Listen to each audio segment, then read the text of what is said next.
जिस पल का इंतजार था मुझे, आखिर वो घड़ी आ ही गई। परसों पुराना मेरा बदला आज पूरा होगा।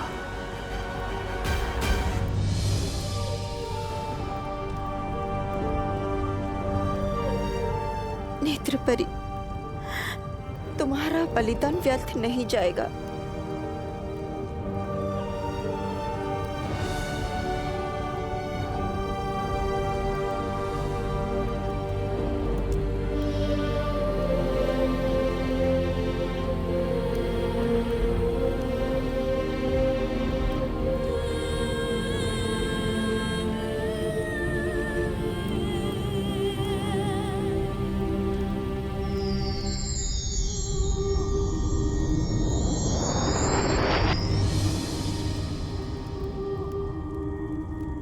व्यर्थ ही गया है नेत्रपरी का बलिदान।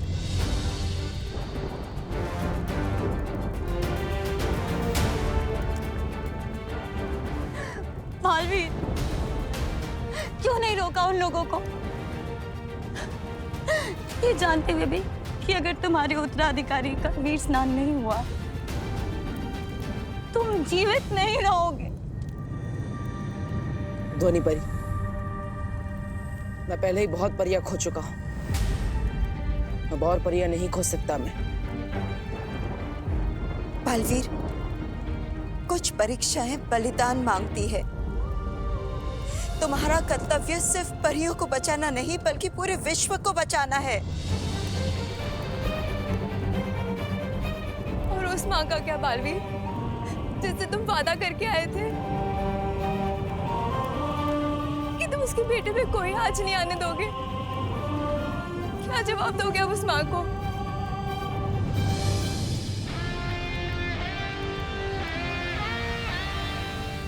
मैं अभी भी अपने वादे पर अड़िग हूं। कुछ नहीं होने दूंगा विवान को।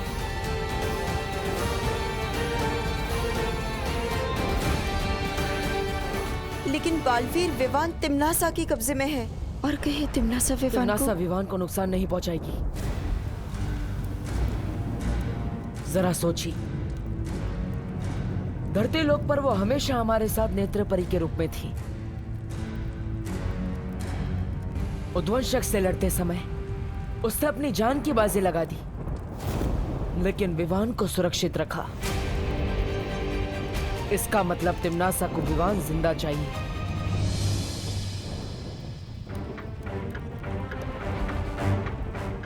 पर क्यों? इसका जवाब सिर्फ हमें शौर्य ही दे सकते हैं कि आखिर क्या होता है कालवीर।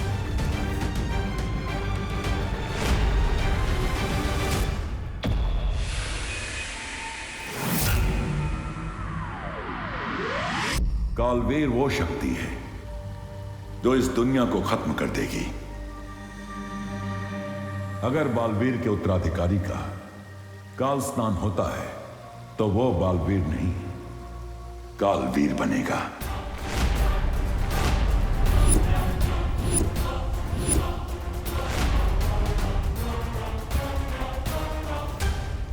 ये काल स्नान क्या है शौर्य?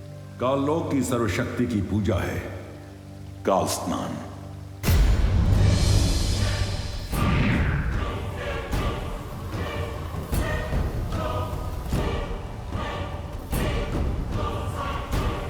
काललोक मंदिर में उनके काल ईश्वर के सामने तुम्हारे उत्तराधिकारी को वीर वृक्ष की माला पहना के समर्पित किया जाएगा,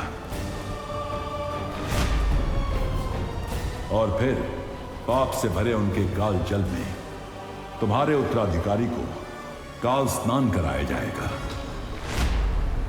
और जैसे ही वो काल जल से निकलेगा, वो बन चुका होगा ऐसी शक्ति जिससे किसी के लिए भी मुकाबला करना असंभव होगा। वो मिटा देगा दुनिया को तिम्नासा के लिए और बनेगा नया कालवीर।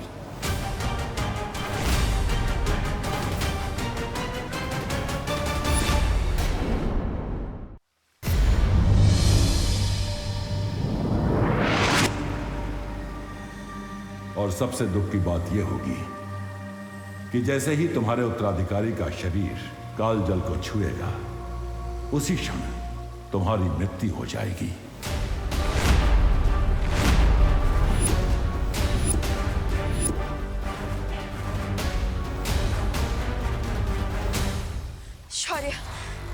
कोई तो तरीका होगा विवान और बालवीर को बचाने का। कोई तो रास्ता होगा हमारे पास। नहीं बालपरी, कोई भी रास्ता नहीं है। शौर्य, काल स्नान किस समय पर होता है? आधे प्रहार का समय, राहु काल के मुहूर्त से शुरू होगा काल स्नान। मतलब समय है हमारे पास। परियो, मैं वादा करता हूं आप सबसे, विवान को कुछ नहीं होने दूंगा और तिम्नासा को उसके बुरे इरादों में भी कामयाब नहीं होने दूंगा।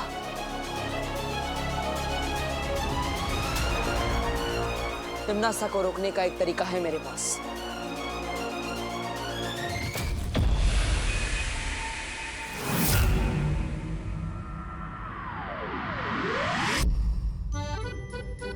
अरे अरे, क्या हुआ?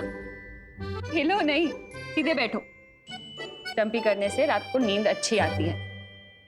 मुझे भी करानी है मम्मी आपसे चंपी। ओ मेरा बच्चा, एक काम करते हैं, तू विवान की कर दे चंपी, मैं तेरी कर देती हूँ। ठीक है, चल विवान।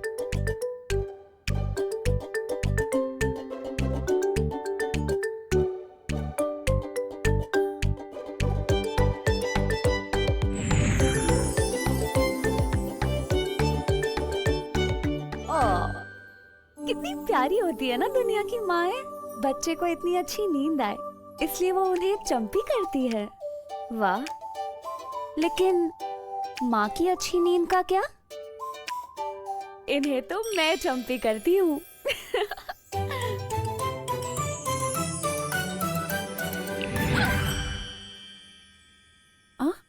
मुझे ऐसा क्यों लगा कि किसी ने मेरी चंपी कर दी? मम्मी शायद भगवान जी आपकी चंपी कर रहे हैं। आपको भी तो अच्छी नींद चाहिए ना।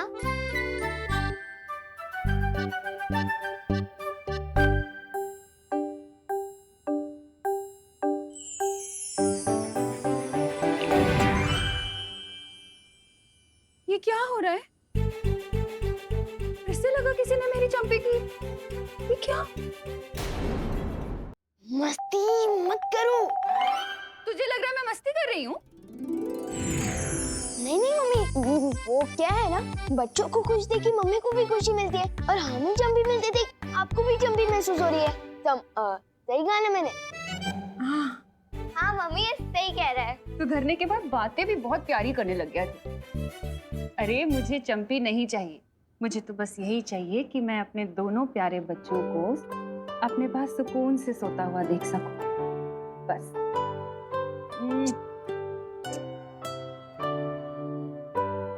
चलो चलो, चंपी हो गई ना, अब सोने का टाइम है। चलो चलो, लेट हो गए। शाबाश। मम्मी आज मैं आपके राइट साइड सोऊंगी। अरे पर राइट साइड पर तो विवान सोता है ना। कोई बात नहीं मम्मी, साइड कोई भी हो, बस मम्मी की साइड होनी चाहिए। ओ मेरा बच्चा।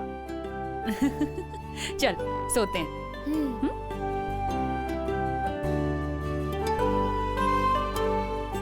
आजा।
संसार की सबसे पवित्र शक्ति मैं आपके चरणों में समर्पित करती हूँ। इसकी अच्छाइयों का भोग लगाइए और इसे कालवीर बनने का वरदान दीजिए।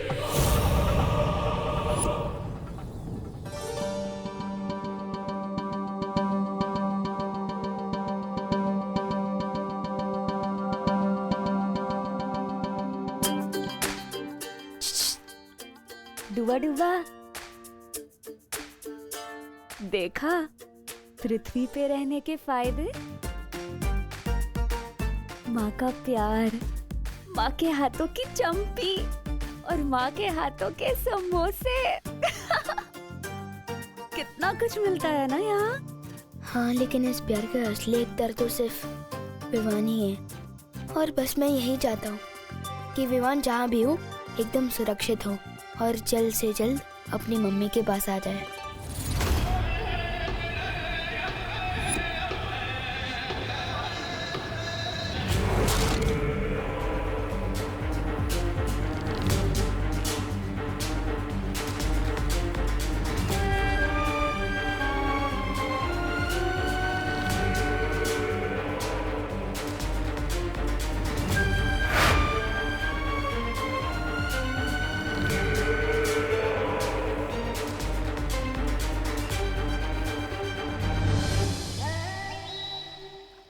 अरे रे, काल लोक के महाराजा बनने का सपना देखने वाला भैमार बहुत ही मेहनत और बहादुरी से लड़ने के बाद आखिरकार काल लोक का नौकर बनकर रह गया। ऐसा मैं नहीं, काल लोक वाले बोलेंगे। बेवकूफ। काल लोक का भाई राजा तो मैं बन के रहूंगा, लेकिन सही समय आने पे। फिलहाल तो मैं काल लोक को सारी दुनिया पे राज करते हुए देखना चाहता हूँ।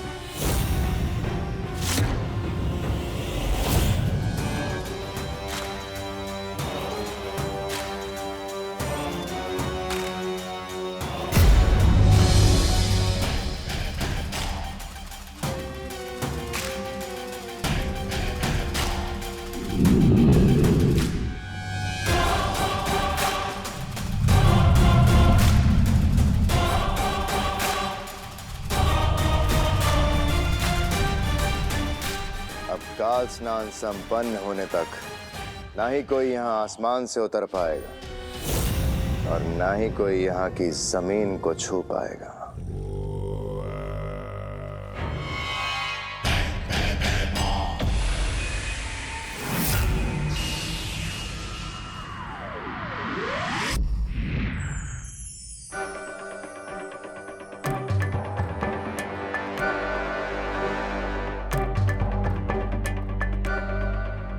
सब सो गए।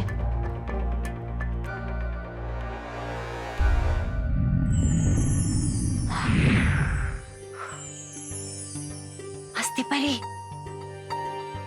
हस्ती परी,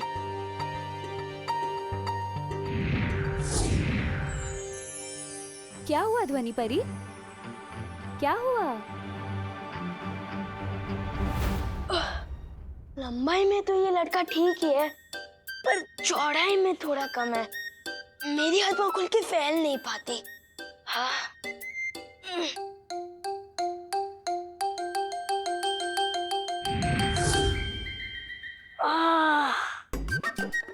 ये हुई ना बात कुछ। चाहे दुनिया घूम लो, सुकून तो अपने घर में ही मिलता है।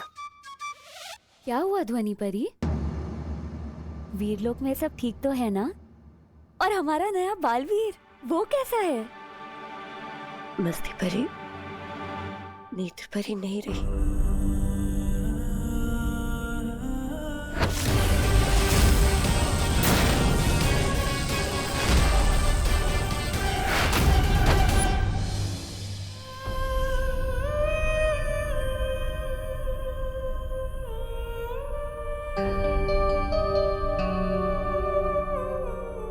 परी, हमें डूबा डूबा को विमान बनाकर यहाँ कुछ और देर रखना होगा। तुम चिंता मत करो ध्वनि परी, सब ठीक हो जाए। डूबा डूबा, तुमने सुना ध्वनि परी ने क्या कहा?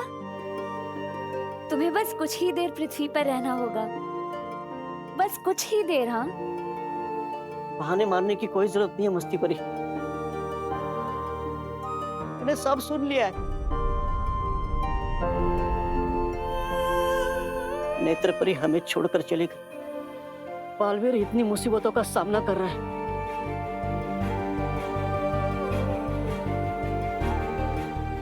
इस लड़ाई में हम सब साथ हैं, इसलिए मैं विमान बनकर तब तक रहूंगा जब तक बालवीर चाहेगा। कि मेरे रहते करुणा जी को कोई तकलीफ नहीं होगी। समझे कि नहीं समझे? समझे डूबा डूबा।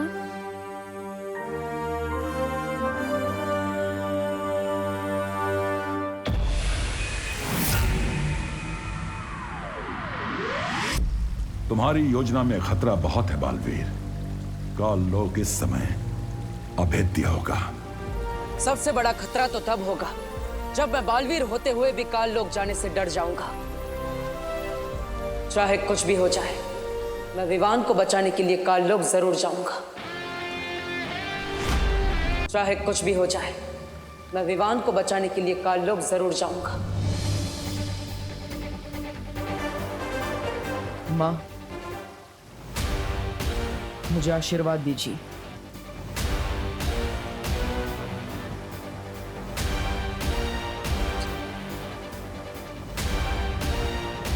विजयी होकर आना। खुश रहो बालवीर।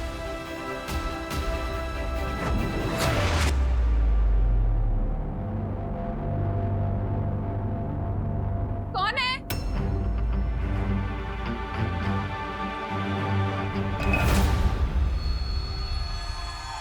कौन है वहां पे?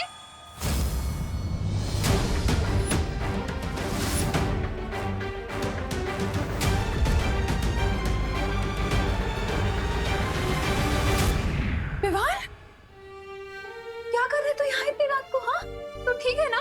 हाँ, हाँ मम्मी, वो तो बस मुझे नींद नहीं आ रही थी।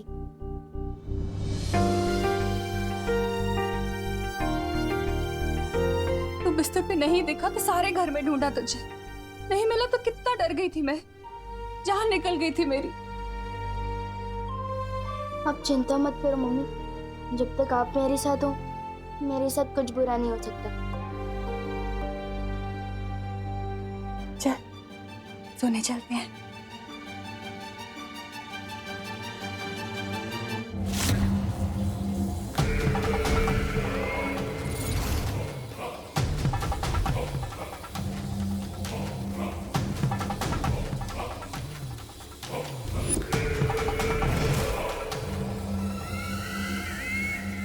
बस थोड़ी देर में भैरानी इस कभी ना होने वाले बालवीर को इस काल जल में डुबाएगी और काल जल को छूते ही वो बन जाएगा तिम्नासा का गुलाम कालवीर।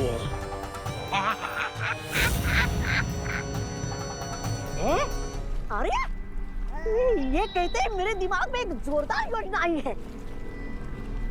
कैसी योजना? कि अगर तिम्नासा के बजाय मैं फटाक से जाके विमान को काल जल में डुबा दूंगा तो मैं बन जाऊंगा इसका आका। तो भाई राजा, वैसे ये योजना आपके दिमाग में आनी चाहिए थी, लेकिन आएगी भी कैसे? उसके लिए दिमाग भी होना चाहिए ना।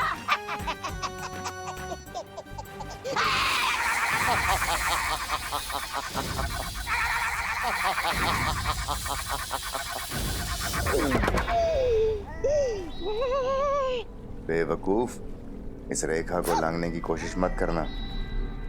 इस विधि को केवल वही अंजाम दे सकता है जिसके नियंत्रण में काल जल और काल आकाश हो, और वो नियंत्रण सिर्फ और सिर्फ तिम्नासा के पास है। माफी चाहता हूँ।